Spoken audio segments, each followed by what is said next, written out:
சண்முக பாண்டியன் அவர்களோட படைத்தலைவன் நேற்று ரிலீஸ் ஆயிருக்கு. இந்த படத்துக்கு ஆக்சுவலா டே 1 கலெக்ஷன் சூப்பர் கலெக்ஷன் வந்திருக்கு. தமிழ்நாட்டில் எவ்வளோ, உலகம் முழுக்க எவ்வளோ அப்படிங்கிறத இந்த வீடியோவில் நம்ம பார்ப்போம். அதை தாண்டி தக் லைஃப் டே 9 கலெக்ஷன் தமிழ்நாட்டில் எந்த அளவுக்கு பர்ஃபார்ம் பண்ணியிருக்கு, உலகம் முழுக்க எந்த அளவுக்கு வந்திருக்கு, இதுவரையும் டோட்டல் கலெக்ஷன் எவ்வளோ. அப்புறம் நேற்று வந்து how to train your dragon அப்படிங்கிற ஒரு இங்கிலீஷ் படம், அந்த படத்துக்கு ஒரு நல்ல கலெக்ஷன் சூப்பராக வந்திருக்கு. இந்தியாவிலேயே ஒரு நல்ல கலெக்ஷன் வந்திருக்கு. அப்புறம் ஹவுஸ்ஃபுல் 5 அந்த படம் சொல்லவா வேணும், தொடர்ந்து சூப்பர் கலெக்ஷன் எடுத்துட்டு இருக்கு. 200 கோடியும் கடந்துருச்சு. ஸோ எவ்வளோ டோட்டலாக கலெக்ட் பண்ணி வச்சிருக்கு அப்படிங்கிறத பார்ப்போம். அப்புறம் இன்னும் சில படங்கள் அந்த படங்களோட வசூல் நிலை வரும். இதை தாண்டி 1 இயர் ஆஃப் மகாராஜா அந்த படத்தோட கலெக்ஷனையும் நம்ம பார்த்துருவோம். ஒரு மிகப்பெரிய பிளாக் பஸ்டர். அதாவது தமிழ்நாடு, கர்நாடகா, கேரளா அப்படின்னு சொல்லிட்டு அந்த பிரேக்கப் மட்டும் இல்லாமல் ஓவர்சீஸ்ல ஒரு பெரிய கலெக்ஷன் எடுத்திருக்கு, சைனா இன்க்ளூடட். ஸோ டோட்டலாக எவ்வளோ கலெக்ஷன் அப்படிங்கிறதையும் பார்த்துருவோம். ஸோ அதுக்கு முன்னாடி ப்ளூ தக்காளி யூடியூப் சேனலை சப்ஸ்கிரைப் பண்ணாமல் பார்த்துட்டு இருக்கீங்க அப்படின்னா பண்ணிக்கோங்க. லைக் அப்படிங்கிறதையும் ப்ரெஸ் பண்ணிக்கோங்க. வாங்க வீடியோக்குள்ள போகலாம்.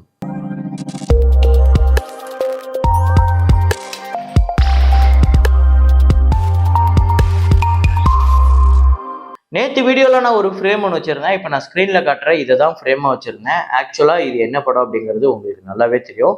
சந்திரமுகியில் இதே மாதிரி ஒரு ஃப்ரேம் பார்த்துருப்பீங்க. தெரியாதவங்களுக்கு சொல்கிறேன். இது மணிச்சித்திர தாழ்வு. நிறைய பேர் கரெக்டாக தான் சொல்லியிருக்கீங்க. மணிச்சித்திர தாழ்வு அப்படிங்கிற மலையாள திரைப்படம், அந்த படத்தோட ஃப்ரேம் தான் இது. ஆக்சுவலாக தமிழில் வந்து ராரா அப்படின்னு சொல்லிட்டு தெலுங்கு பாட்டு வரும்ல, ஆக்சுவலாக மலையாளத்தில் தமிழ் பாட்டு வரும், வா வா கண்ணா வா வா அப்படின்னு. ஸோ மணிச்சித்திர தாழ்வு அப்படிங்கிறத கரெக்டாக கெஸ் பண்ண முதல் 5 பேர் ஸ்ரீனிவாசன், பூ விஜயன் அப்படிங்கிறவர், அப்புறம் பரணிதரன், ஷேக் முகமது ஷேக், முகமது ஆதில். இந்த 5 பேர் தான் முதல்ல கரெக்டாக கெஸ் பண்ணியிருக்காங்க. இன்னைக்கு ஒரு ஃப்ரேம் ஒன்று வச்சிருக்கேன். அது என்ன ஃப்ரேம், என்ன படம் அப்படிங்கிறத கெஸ் பண்ணுங்க, கமெண்ட்ல போடுங்க.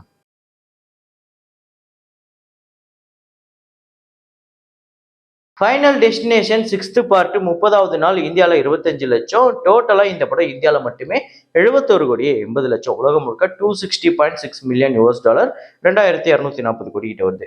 மிஷன் இம்பாசிபிள் த ஃபைனல் ரெக்கார்டிங் டே 28 இந்தியாவில் 49 லட்சம். டோட்டலாக இந்தியாவில் 119 கோடியே 23 லட்சம். இந்த படம் உலகம் முழுக்க $457.2 மில்லியன் $, 3940 கோடி. அப்புறம் லிலோ அண்ட் ஸ்டிச் அப்படிங்கிற படம் டே 22 இந்தியாவில் வந்து 10 லட்சம்.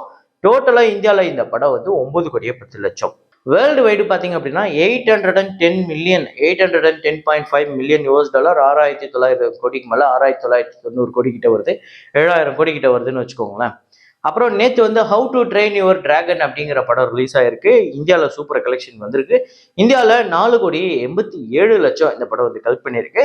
வேர்ல்டு வைடு 15.7 மில்லியன் $, 135 கோடி கிட்ட வருது, 150 மில்லியன் $, இந்த படத்தோட பட்ஜெட். ஸோ அனிமேஷன் படங்கள், இந்த மாதிரி குழந்தைங்கள் படங்கள்லாம் பெரிய லெவலில் வசூல் தான் எடுக்குது, பெரிய லெவலில் வேற லெவல் ஹிட் ஆகுது. அப்புறம் பெலரினா அப்படிங்கிற படம், இந்த படம் வந்து the world of John Wick அப்படின்னு சொல்றாங்க. ஆக்சுவலாக டைட்டிலே அதுதான், the world of John Wick ballerina. Day 1 2 கோடியே 95 லட்சம் இந்தியாலையும். வேர்ல்டு வைடு 58.5 மில்லியன் $, 504 கோடி கிட்ட வருது. ஆக்சுவலாக இந்த படம் வெளிநாட்டில், அதுவும் முக்கியமாக யூஎஸ்ல போன வாரமே ரிலீஸ் ஆயிடுச்சு. ஸோ இந்த படத்தோட பட்ஜெட் $90 மில்லியன் $. பூல் சுக் மாஃப் அப்படிங்கிற படம் டே 22 இந்தியாவில் 25 லட்சம், உலகம் முழுக்க 33 லட்சம். டோட்டலாக 88 கோடியே 89 லட்சம் இந்த படம் வந்து வசூல் பண்ணியிருக்கு. Already super hit. ஹவுஸ்ஃபுல் 5 இந்த படத்தோட டே 8 இந்தியாவில் 7 கோடியே 8 லட்சம், உலகம் முழுக்க 8 கோடியே 45 லட்சம். 159 கோடியே 86 லட்சம் இந்தியாலையும், 200 கோடியே 58 லட்சம், 200 கோடியே கடந்துருச்சு வெறும் 8 நாளில். சரியான கலெக்ஷன். ஸோ ஆல்ரெடி இந்த படம் செம்மையாக போய்கிட்டு இருக்கு. இன்னும் 2-3 நாளில் பிரேக் எவன் பண்ணுறது கூட வாய்ப்பு இருக்கு. மாமன் திரைப்படத்தோட டே 29 தமிழ்நாட்டில் 13 லட்சம், உலகம் முழுக்க 14 லட்சம். டோட்டலாக 40 கோடியே 32 லட்சம் தமிழ்நாட்டிலையும், 44 கோடியே 68 லட்சம் உலகம் முழுக்க வசூல் பண்ணியிருக்கு. தொடர்ந்து இந்த படம் தக் லைஃப் வந்துடுச்சு. அதுக்கப்புறம் ஒரு நிறைய படங்கள் வந்துடுச்சு. நேற்று படைத்தலைவன் வந்து கூட ஓரளவுக்கு ஹோல்டு பண்ணி தான் வச்சிருக்கு, இருக்கிற ஸ்க்ரீன்ஸ்க்கு, இருக்கிற ஷோஸ்க்கு. மெட்ராஸ் மேட்னி இந்த படத்தோட டே 8 தமிழ்நாட்டில் 15 லட்சம், உலகம் முழுக்க 16 லட்சம். 1 கோடியே 91 லட்சம் தமிழ்நாட்டிலையும், உலகம் முழுக்க 2 கோடியே 4 லட்சம். அப்புறம் தக் லைஃப் திரைப்படத்தோட டே 9 தமிழ்நாட்டில் 84 லட்சம், ஆந்திரா தெலுங்கானால 15 லட்சம், கேரளாவில் 10 லட்சம், ரெஸ்ட் ஆஃப் இந்தியாவில் 7 லட்சம், ஓவர்சீஸ்ல 69 லட்சம், உலகம் முழுக்க 1 கோடியே 85 லட்சம். டே 9 டோட்டலாக 42 கோடியே 90 லட்சம் தமிழ்நாட்டிலையும், ஆந்திரா தெலுங்கானால 5.5 கோடி, கேரளாவில் 3 கோடியே 79 லட்சம், ரெஸ்ட் ஆஃப் இந்தியாவில் 3,47,00,000, ஓவர்சீஸ்ல 41,63,00,000, உலகம் முழுக்க 97,29,00,000 இந்த படம் வந்து வசூல் பண்ணியிருக்கு. ஸோ ஆக்சுவலா இந்த கலெக்ஷன் அப்படிங்கிறது ரொம்ப மோசமான கலெக்ஷன். ஏன் அப்படி இதை சொல்றேன்னா, ஏன்னா இந்தியன் 2 ஒரு மோசமான தோல்வி படம் அப்படிங்கிறது நம்ம எல்லாருக்குமே தெரியும். ஆக்சுவலா நிறைய கமல் ஃபேன்ஸே வந்து என்ன பண்ணுவாங்கன்னா, ஒரு தோல்வி படம் கமலுக்கு வருது அப்படின்னா அதை வெற்றி படம்னு எப்பவுமே கிளைம் பண்ண மாட்டாங்க மற்ற ஃபேன்ஸை கம்பேர் பண்ணும்போது. ஸோ அப்படிதான் இந்தியன் 2 ஃப்ளாப்னா ஃப்ளாப் தான், தக் லைஃப் ஃப்ளாப்னா ஃப்ளாப் தான். ஆனால் இந்த இந்தியன் 2வையும் தக் லைஃபையும் டோட்டல் கலெக்ஷன் நான் சொல்லலை, அந்த டே 9 கலெக்ஷனே வச்சு கம்பேர் பண்ணி பார்க்கும்போது ரொம்ப பெரிய டிஃபரன்ஸ் இருக்கு. எந்த அளவுக்கு பெரிய டிஃபரன்ஸ்னா, இந்தியன் 2 கிட்டத்தட்ட 9வது நாள் 4,50 கோடி கிட்ட வசூல் பண்ணியிருக்கு. அதுவே ஒரு மோசமான கலெக்ஷன். இது அதுலயும் மோசமான கலெக்ஷன் பண்ணியிருக்கு தக் லைஃப். ஸோ இது ஒரு மிகப்பெரிய தோல்வி படம், அதை ஒத்துக்கிட்டு தான் ஆகணும். அடுத்ததா சண்முக பாண்டியன் அவர்களோட படைத்தலைவன் நேற்று ரிலீஸ் ஆயிருக்கு. டே 1 ஒரு சூப்பரான கலெக்ஷன் வந்திருக்குங்க. ஆக்சுவலா நல்ல கலெக்ஷன். ஏன்னா 59 லட்சம் தமிழ்நாட்டில் மட்டுமே இந்த படம் கலெக்ட் பண்ணியிருக்கு. உலகம் முழுக்க 82 லட்சம். ஓவர்சீஸ்லயுமே ஓரளவுக்கு இந்த படம் நல்லா பர்ஃபார்ம் பண்ணியிருக்கு. இதை தாண்டி கர்நாடகாலையுமே நல்லா பர்ஃபார்ம் பண்ணியிருக்கு. டோட்டலா 82 லட்சம் டே 1ங்கிறது சூப்பர் கலெக்ஷன்.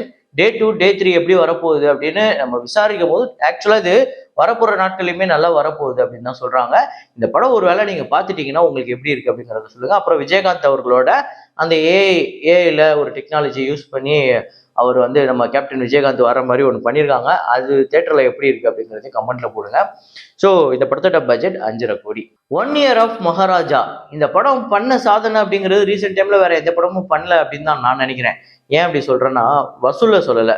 இப்போ ஒரு பக்கம் இந்த படம் இங்கே தமிழ்நாட்டில், மற்ற ஸ்டேட்ஸில், ஓவர்சீஸில் எல்லாத்துலேயுமே பெரிய அளவில் பர்ஃபார்ம் பண்ணி பெரிய கலெக்ஷன் எடுத்து விஜய் சேதுபதி அவர்களோட கெரியர்லேயே முதல் 100 கோடி வசூல் திரைப்படமாக அமைஞ்சுது.